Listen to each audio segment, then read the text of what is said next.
Le marché international de Saint-Charles à Perpignan, c'est 1,7 million de tonnes de marchandises par an, essentiellement des fruits et légumes.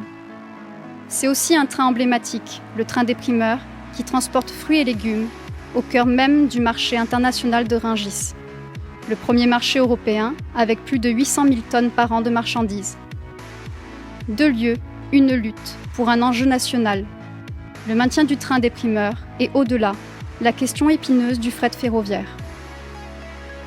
En 2018, ce sont plus de 400 000 tonnes de marchandises qui circulaient par le rail entre les deux marchés.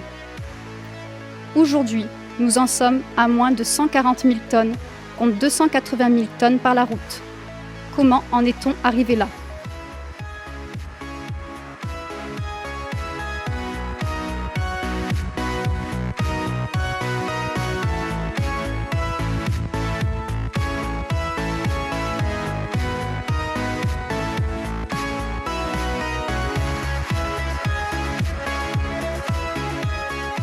En avril 2019, Fret SNCF annonce l'arrêt de la liaison ferroviaire du train des primeurs, Perpignan-Saint-Charles, marché international de Rungis, pour le 30 juin 2019.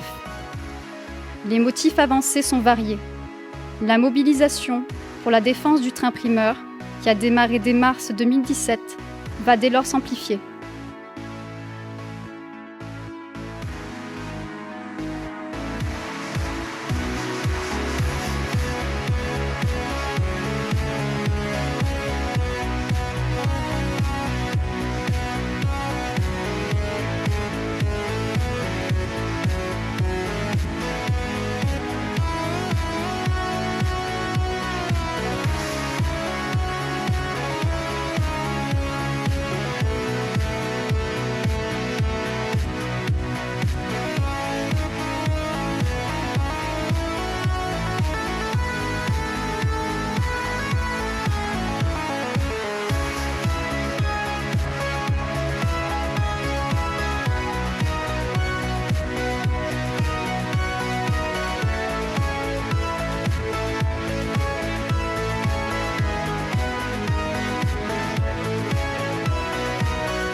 Alors, quand je suis arrivé là au cinéma, on m'a remis un t-shirt.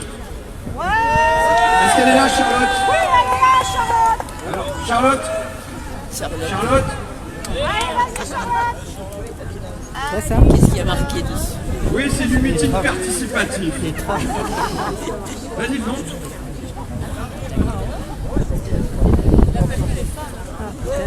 Regarde à la gueule là. C'est quoi là? Alors c'est marqué. Tu nous mettras à l'assemblée, c'est la chemise et cravate. Je suis venu ce soir aussi pour parler du train des primeurs. Il risque de disparaître le 30 juin. C'est le dernier train d'Europe qui transporte des fruits et légumes. Et à partir du 30 juin, il sera remplacé par des camions. Alors il y en avait 4 il y a encore 2-3 ans. Il n'y en a plus que 2 et maintenant il n'y en a plus qu'un. Va bloquer. Donc voilà, avec la CGT, on essaie de réfléchir au type d'action qu'on pourra mener. Et je pense qu'on va mettre ça sur les réseaux sociaux, puis on va essayer de réfléchir ensemble. Parce que ça suffit. Là, on a eu une autoroute. Parce qu'à Perpignan, ils ont élargi l'autoroute. Et c'était pour faire passer les camions, pas pour nous, et sûrement pas pour les vacanciers. Donc il y a 20 000 camions jour qui passent. Et nous, on dit stop. Comme on l'a dit, c'est un département très agricole, mais il n'y a rien qui part de chez nous par train.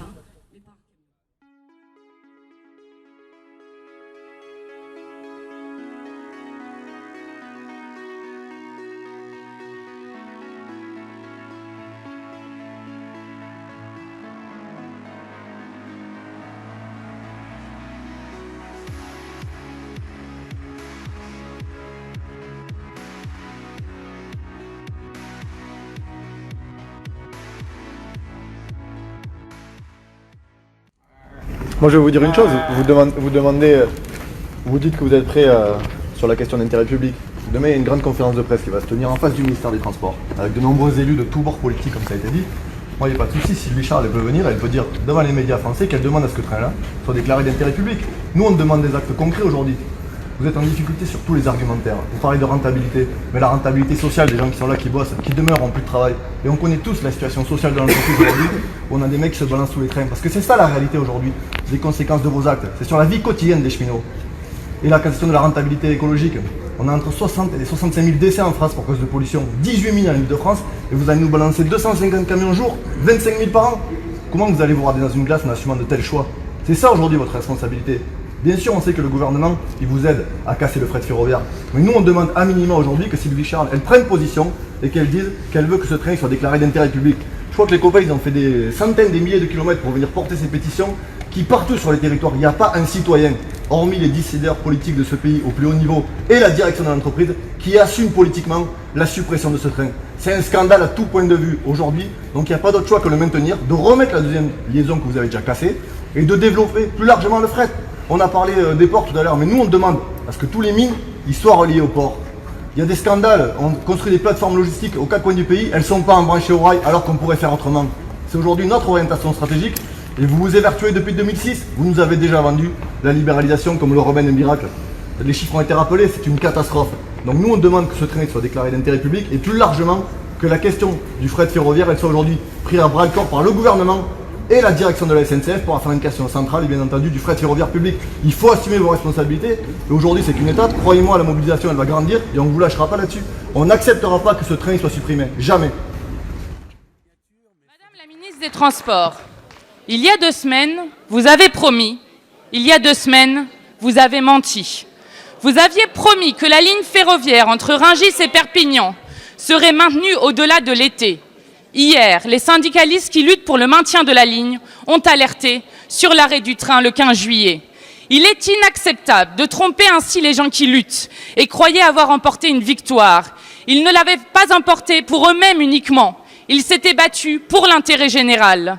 Lorsque votre gouvernement accepte de remplacer un train qui transporte 400 000 tonnes de fruits et légumes à l'année par 25 000 camions, il se bat contre l'intérêt général et pour le tout marché.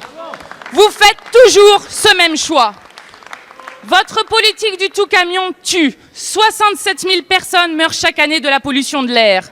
Cette mesure n'est pas seulement hostile à l'atténuation du changement climatique, elle est hostile à nos poumons et à nos vies. Vous savez très bien qu'il faut remettre des trains partout pour le transport de marchandises et de personnes, investir massivement pour que notre économie s'adapte enfin à notre temps. Depuis 30 ans, le fret ferroviaire a été divisé par 3, tandis que le nombre de camions sur nos routes augmentait de 40%. Pourquoi continuez-vous ce désastre? N'avez-vous pas entendu les cris de la jeunesse devant cette assemblée ce matin? Ils ne veulent pas de ce monde où, pour des raisons économiques de plus en plus absurdes, nous sommes privés de futurs vivables. Ils demandent une politique qui rouvre l'horizon, nous donne l'élan de transformer notre société avec, depuis et pour le peuple. Pour sauver cette ligne ferroviaire, il suffit de 25 millions d'euros. Vous êtes prêts à vous asseoir sur 3 milliards de niches fiscales pour soutenir le transport aérien, mais n'êtes pas capable de trouver 25 millions d'euros. Une idée, si vous avez besoin de millions, allez voir ceux à qui vous avez offert des milliards. Un jour ou l'autre, il faudra que les riches soient réintégrés à la solidarité nationale. Les mauvais jours finiront. En attendant, la question est simple. Allez-vous, oui ou non, maintenir le dernier train primeur ?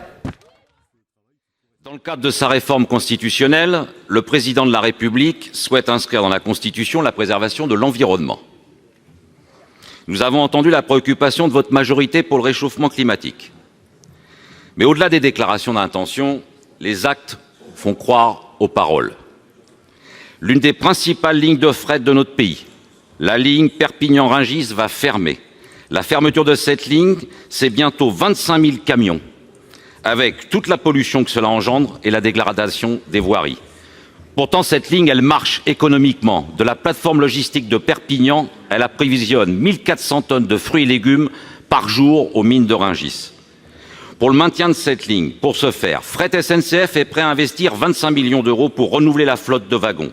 Cet investissement devrait durer sur 20 ans. Or, que pour cet investissement soit rentable, il est nécessaire que la SNCF détienne le monopole sur la ligne. Allez-vous confier le monopole du fret ferroviaire à Fret SNCF? Première question, Monsieur le Ministre. Allez-vous annoncer un plan de réinvestissement qui permette de relancer le fret ferroviaire en France, durement impacté depuis son ouverture à la concurrence en 2006? de la logistique des fruits et légumes en Europe avec le premier marché européen qui est Rungis et la plateforme Saint-Charles qui est le premier. Il faut qu'elle garde cette liaison et qu'elle le pérennise. Donc ça veut dire que cette ligne doit être inscrite d'intérêt général, c'est-à-dire que elle doit être, je ne dis pas qu'elle doit perdre des millions, mais elle doit rester dans les meilleures conditions économiques possibles. Mais son principal intérêt, il est de continuer à garder ce sort de cordon ombilical entre Saint-Charles et Rungis pour que la France reste assise sur pas une mainmise, mais enfin une prédominance sur le marché des fruits et légumes. Alors l'idée c'est qu'en fait le problème il vient d'avant. C'est-à-dire que la SNCF a d'autres ambitions que faire son métier de train.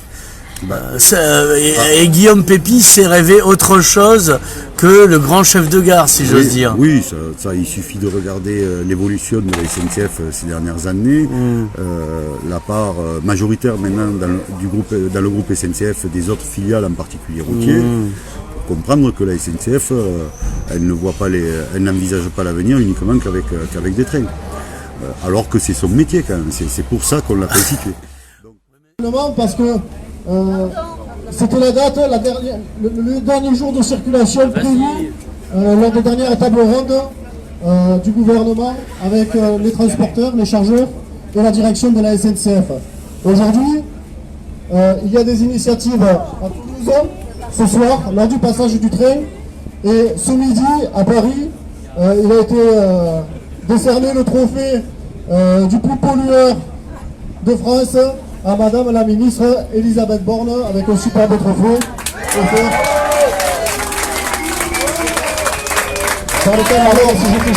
Voilà, c'est un dossier qui est éminemment politique. Il y a encore quelques semaines, le gouvernement nous expliquait que le train roulerait au moins jusqu'à la fin de l'année. C'est encore ce que Madame la ministre a annoncé ce matin, hier dans les journaux.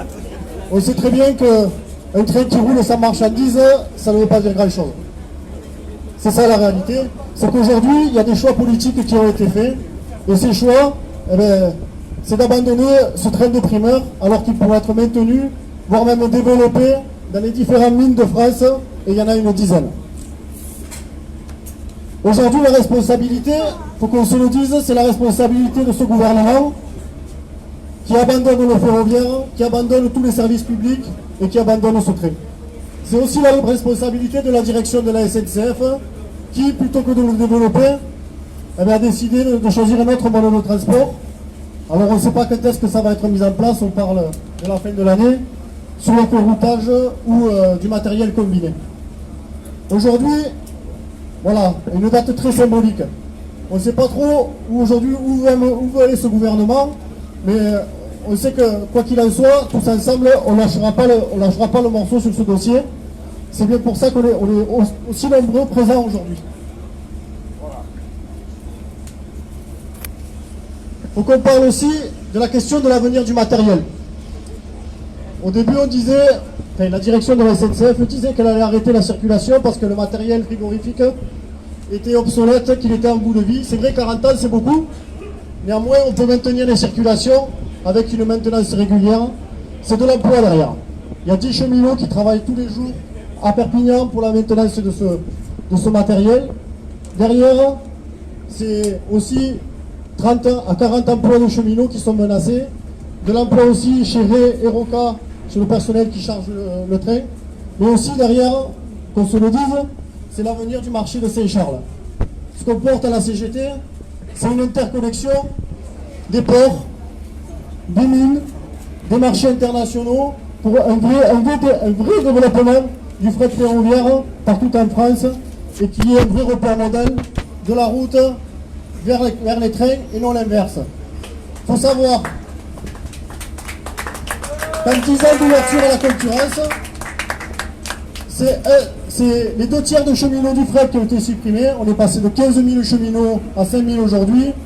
Et c'est plus de la moitié du trafic fret ferroviaire qui a été supprimé, qui est basculé sur les routes, donc sur les autoroutes. C'est pour ça qu'aujourd'hui, on voit autant d'investissements sur nos autoroutes.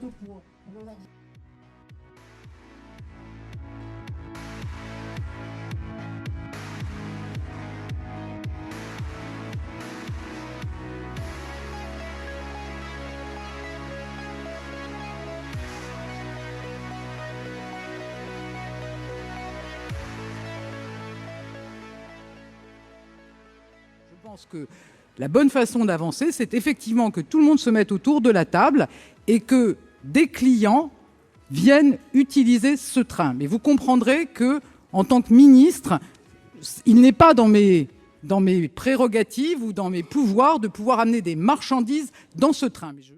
Elisabeth Borne qui l'avait confirmé, le train des primeurs continuera de rouler. Il relie Perpignan au marché de Rungis avec fruits et légumes du sud de la France. Ce train devait s'arrêter faute de contrat, mais la ministre des Transports a affirmé qu'il n'en était rien.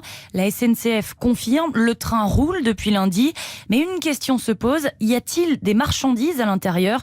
Pas vraiment, Lynn Thibal. À 16h30 hier, le train pour Rungis est parti à l'heure et comme lundi, il était vide. Ahurissant, confie Michael Munier, il est conducteur du train des primeurs et porte-parole des cheminots. On promène des wagons, voilà, c'est le nouveau chemin de fer. C'est totalement une hérésie, c'est incompréhensible. Et les deux affréteurs dont le contrat avec la SNCF n'est pour l'heure toujours pas reconduit, ont dû prendre leur disposition pour transporter les fruits et légumes par camion. Les affréteurs, ils ont reçu une lettre de recommandé au mois de mars pour dire que le contrat il s'arrêtait au 30 juin. Forcément, ils ont pris leur disponibilité. J'ai eu le directeur de Primever, il était abasourdi d'apprendre que le train il roulait à vide, quoi. Lui, le bail s'est terminé immobilier, donc forcément, il a déménagé toutes ses équipes, quoi. C'est une aberration. Sans vision à long terme pour l'avenir de cette ligne, dénoncent également les partenaires institutionnels du train des primeurs, la région Occitanie et les conseils départementaux. On va rapidement aller droit dans le mur. Le 29 juillet, la direction SNCF ordonne le transfert des wagons à Nîmes, sans aucune information sur le motif. Alors même que le gouvernement tente de rassurer l'opinion publique, en promettant un avenir à la liaison, la mise à l'écart de wagons frigorifiques sur le site de Nîmes, avec le transfert organisé par la SNCF de ce matériel, présage de l'abandon définitif du train primeur. Simple escale ou terminus pour le train des primeurs qui assure le transport des fruits et légumes entre Perpignan et Rungis. 37 wagons frigorifiques sont entreposés au centre de triage de Nîmes. Une trentaine d'autres devraient les rejoindre ce mercredi.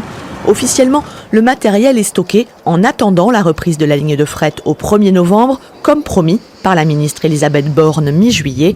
Les cheminots, eux, craignent un aller sans retour. Ah là, c'est pas du tout un bon signe d'avoir mis les wagons à Nîmes.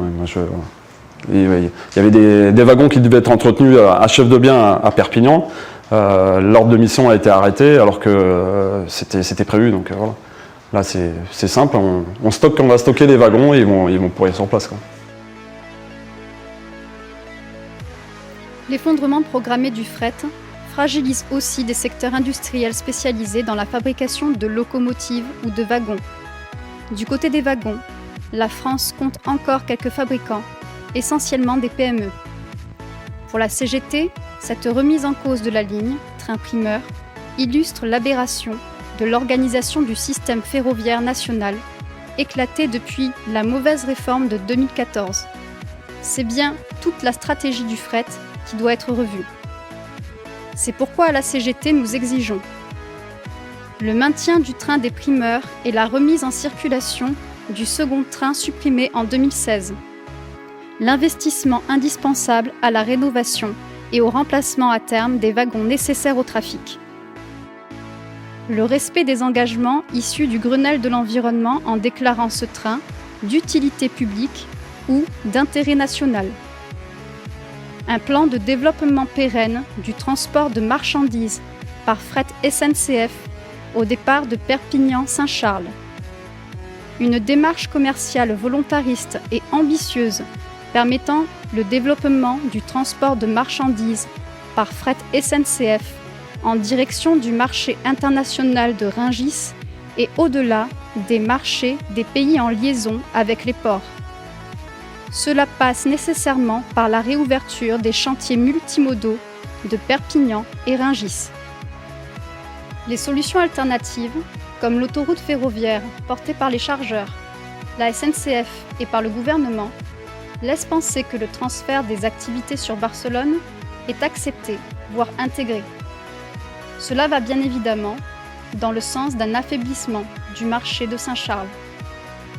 La position centrale de la plateforme concernant les fruits et légumes pourrait être remise en question au profit de Barcelone, ce qui affaiblirait également le port de Port-Vendre. En direct de Perpignan, Visa pour l'image. Alors, on est sur une séquence spéciale qui est le train de fret et le documentaire qui est en train de se monter. Pourquoi la CGT s'implique dans la lutte du train de fret? Le combat pour le fret ferroviaire en France est un combat qui est nécessaire compte tenu des politiques qui sont menées, qui visent en fait à le faire disparaître quasiment, on peut dire ça comme ça. Et d'ailleurs, de ce point de vue, la lutte pour le train des primeurs Perpignan-Rungis est une lutte tout à fait exemplaire s'agissant du fret ferroviaire. Nous, on considère qu'effectivement, il nous faut mobiliser, sensibiliser le plus de monde possible pour faire pression sur le gouvernement qui est un adepte du double langage. On a à la fois par la bouche d'Emmanuel Macron une posture qui consiste à faire croire aux gens qu'il est soucieux de l'environnement, qu'il défend l'environnement, et puis à côté de ça, et en même temps, comme dirait l'autre, des décisions pour le coup prises par la SNCF certes, mais qui est quand même sous l'autorité de l'État, ou du gouvernement, des décisions qui, par exemple, s'agissant du train primeur, visent à purement et simplement le faire disparaître. Le dernier train primeur est en phase de disparition si on ne mobilise pas suffisamment la population pour l'en empêcher. L'heure n'est plus au beau discours des politiciens, mais à l'action. Rejoignez-nous, car isolés nous sommes faibles, mais tous ensemble, nous pouvons gagner et sauver des milliers d'emplois.